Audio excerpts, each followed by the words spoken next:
जय माता दी मित्रों, हर हर महादेव। मित्रों, नवरात्रि आ रही है और बहुत सारे लोग हैं जो घर में नवरात्रि पर माता की सेवा पूजा करते हैं। मेरे हिसाब से सभी लोग करते ही हैं।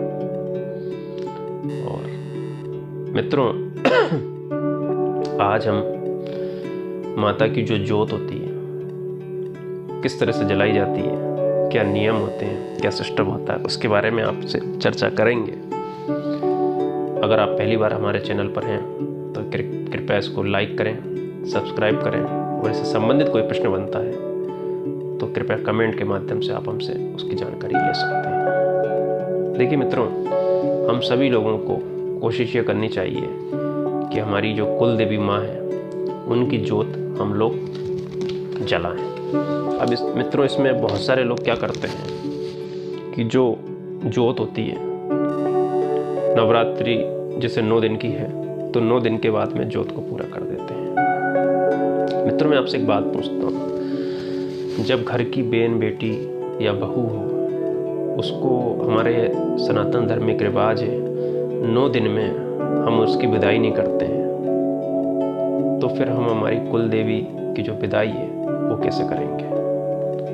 इसलिए मित्रों, एक बात हमेशा ध्यान रखें, आपको नवरात्रि में जो ज्योत जलानी है वो 9 दिन की न जलाकर 10 दिन की ज्योत जलाएं। अब वो ज्योत किस तरह से जलानी होती है मित्रों, उसके बारे में आपको जानकारी दे रहा हूँ। मित्रों, जहां भी आपकी कुल देवी का स्थान हो, घर में आपने, मंदिर में आपने कोई स्थान बनाया हुआ है या अगर नहीं बनाया हुआ है तो आप क्या करें कि जहाँ भी आप ज्योत रखना चाहें वहाँ पर आपको करना क्या है, एक बाजार से कंडील ले आइए। कंडील एक तरह का पात्र होता है मित्रों, जिसने आपने देखा होगा कि कांच का होता है और एक डब्बे नुमा होता है जिसके अंदर हम लोग दीपक रख देते हैं तो हवा वगैरह नहीं लगती, लेकिन वो हमको चारों तरफ से हम उसकी जो ज्योत जल रही होती है उसको देख पाते हैं। अब इसका क्यों ऐसा करना है, मैं इसका कारण आपको आगे बताऊंगा। आप लेके आ गए, जिस दिन आपको माता की ज्योत खड़ी करनी है उस दिन थोड़ा गाय का जो गोबर है उसकी व्यवस्था करें और छोटा सा स्थान, मतलब जहाँ पर भी आपको ज्योत रखनी है वहाँ पर उतनी जगह को आप लीप दें गोबर से। वहाँ पर एक चौक बना लें। चौक बनाने के बाद में वो जो स्थान है वहाँ पर आपको जो सिंदूर होता है, माता जी को जो सिंदूर लगता है, उस सिंदूर से आपको एक स्वास्तिक बनाना है। स्वास्तिक बनाने के बाद मित्रों, उसके बीच में आपने देखा होगा कि हम लोग 4 बिंदियाँ लगाते हैं। वो 4 बिंदियाँ आपने लगा दी, साथ में जो उसकी जो चारों जो लाइनें रहती हैं उन लाइनों पर भी कॉर्नर पे एक एक बिंदी आपको और लगानी है। इस तरह से 4 बिंदी आपकी लग गई और एक उस स्वास्तिक का जो केंद्र बिंदु होता है बिल्कुल बीच में एक बिंदी वहाँ पर लगानी है। इस तरह से मित्रों आपने 9 बिंदियाँ वहाँ पर लगा दी स्वास्तिक में। जो मित्रों इसका जो केंद्र बिंदु है वहाँ पर आपको एक सिक्का रखना है। ये काम आपने कर दिया। इसके बाद मित्रों आपको वहाँ पर या तो गेहूँ या चावल, जो भी आपके पास में हो, उसको वहाँ पर उसके ऊपर एक आसन बना देना है। अब मित्रों, हमने जो स्वास्तिक बनाया उस स्वास्तिक के ऊपर हमने 9 बिंदियाँ रखी और हमारी नवदुर्गा की 9 बिंदियाँ हो गई और जो स्वास्तिक है वो हमारी कुल देवी हो गया। इसके साथ में जो हमने वो 1 रुपये का सिक्का लगाया वो हमारी धन की चौकी हो गई। इसके ऊपर जो आपने गेहूं या चावल रखे वो आपकी अन्नपूर्णा की चौकी हो गई। अब मित्रों, इसके ऊपर आपको वो कंडील रखना है और कंडील के अंदर सावधानी से मित्रों आपको दीपक रखना है जिस पे आपकी ज्योत जलेगी 10 दिन के लिए। अब मित्रों, इसमें आप एक सावधानी ये रखिएगा कि बहुत सारे लोग क्या करते हैं, जो जोत की बाती बनाते हैं वो बहुत ज़्यादा टाइट बना लेते हैं। थोड़ा सा उसको लूज रखें। और उसका कारण क्यों है? क्योंकि क्या होता है, समय ज़्यादा चलता रहता है तो उस समय वो गया बाती कभी कभी ऊपर खींचने में उसका जो उसके ऊपर कार्बन आ जाता है, हम उसको निकालने की कोशिश करते हैं तो जोत बुझ जाती है। तो इसके लिए जब भी आपको अगर बाती बदलनी पड़े तो बदल दीजिए, लेकिन उसके पहले आप उसी जोत में से कोई दूसरी दीपक वगैरह लेके वो जोत को आप दीपक को प्रज्वलित कर लें, जिससे वो जोत ठंडी नहीं हो और अपना काम होता रहे।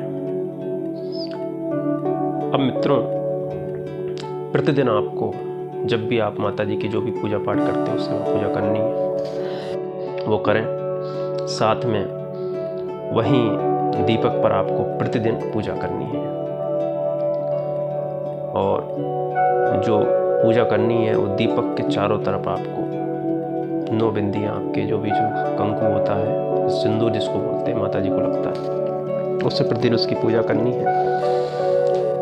आरती जो उतारेंगे मित्रों, आपको प्रतिदिन उसकी आरती उतारनी है। आपको ये मान के चलना है कि जो आपने जोत जलाई है उस जोत पे आपकी माँ आके बैठी हुई है और 9 दिन तक आप माता वहीं जोत पर है।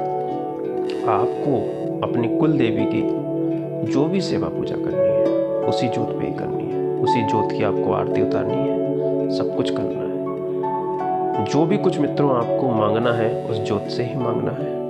जो भी कुछ आपकी परेशानियां हैं वो जोत को ही बतानी है। सारी 9 दिन आपको ये काम करना है। 10वें दिन जब मित्रों आप आरती करेंगे तो आरती करने के बाद में आप उसमें जो भी घी या तेल जिसकी भी आपको जोत जलाएं वो आपको नहीं डालना है।